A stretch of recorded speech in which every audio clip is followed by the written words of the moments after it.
The ruins of great cities do not tell us everything about the people who built them. In these mud-walled streets, a mystery 5,000 years old still lingers. One day at sunrise, after his morning ablutions in the waters of the Sarasvati, Srila Vyasadeva sat down to meditate. The great sage saw certain anomalies in the fibre of the millennium. He foresaw that the life of everything material would be cut short for lack of virtue. The Indus, born of the Himalayan snows and bounded by Pakistan and India, is 3,000 kilometres long. Its valley was home to a flourishing civilization.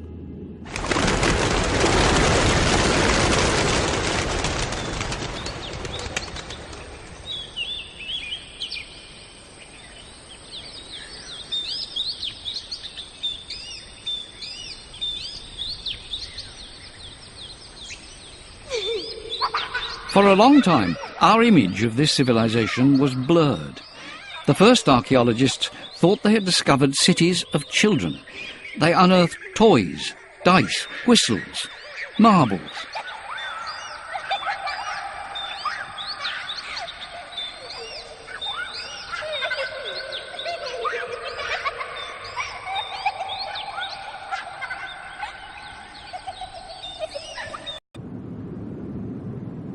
Mohenjo-Daro lay on the banks of the Indus, in the Sindh province of southern Pakistan.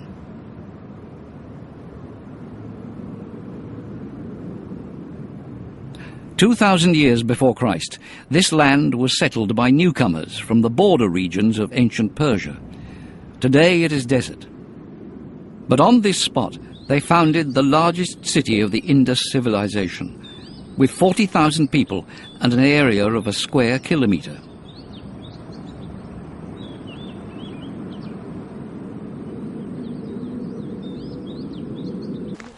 Since it was discovered in 1989, an entire city has gradually been unearthed from sediment over 8 metres deep.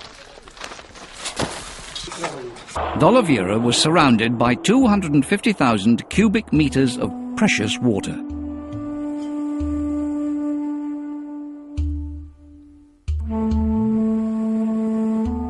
The city covered 48 hectares and had a population of 20,000. In its centre was a citadel with solid walls. Another wall separated the upper part of the city from the lower. The city had many gardens, warehouses and granaries. Dolavira's wealth came from the wheat and barley trade, and its people soon turned to the nearby sea. Drinking water has always been scarce in the Kutch marshes. 5,000 years ago, in a land alternately burnt by the sun and swept by floods, a civilization grew up because it knew how to manage water. The ruins of Dolavira are now silent. The relentless heat splits the stone. Water no longer flows in the streets. And yet a strange atmosphere surrounds the visitor, for this city worshipped water more than any other. The citadel at the top of the city also had an ingenious system for collecting rainwater.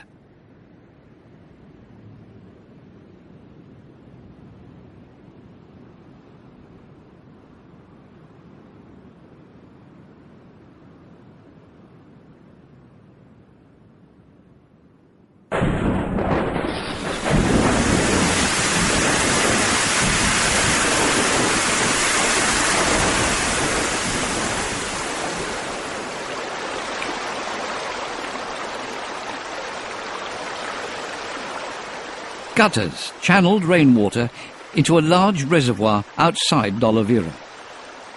For years, archaeologists pondered the question, what distinction did the Dolavirans make between water from the rivers and water from the sky?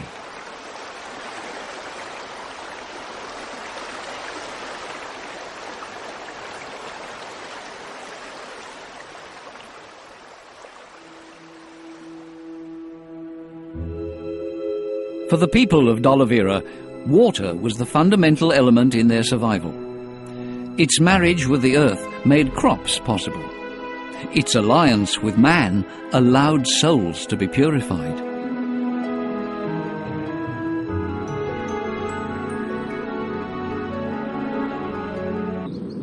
Another mystery has long haunted this region. Civilization developed along the river Indus. So why are most of the rediscovered cities in the middle of inhospitable sand deserts? Why do they dot desert valleys? To answer these questions, archaeologists point to an Indian folk song.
"4,500 years ago, a powerful river flowed through this plain. So the Hagar Hakra, said to have risen high in the Himalayas, was not a myth after all." While excavating some unusual earthworks, today geologists have even found the water. 4,000 years ago, a powerful earthquake changed the course of the river. It shifted further east, towards the Ganges basin. But the groundwater artery was still there, just a few meters beneath the surface.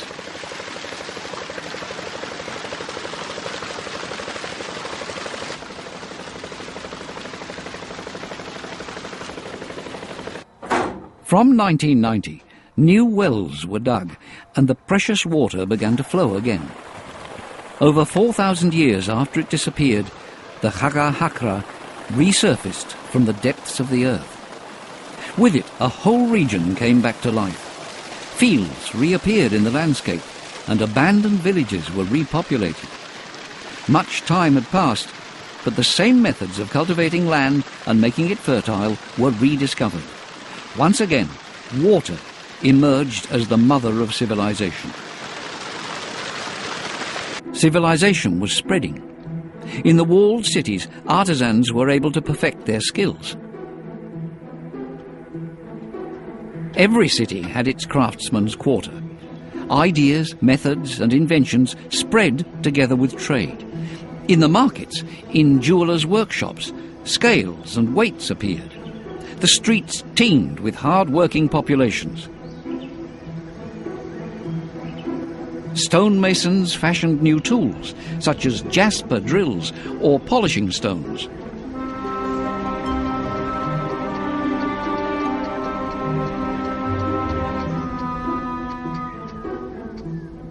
The city dwellers mastered the art of making ornaments from cornelian. They made weapons, mirrors and razors, and they excelled in woodwork.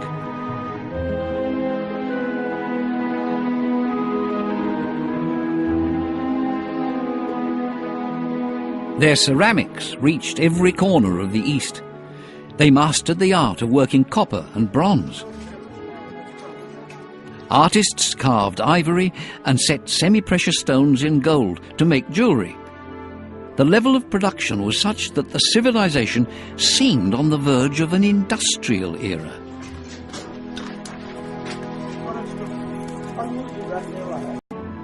The development of long-distance trade led the Indus merchants to forge alliances and to invent the concept of the contract. To seal a contract, they used finely carved stone cylinders, similar to those in Mesopotamia.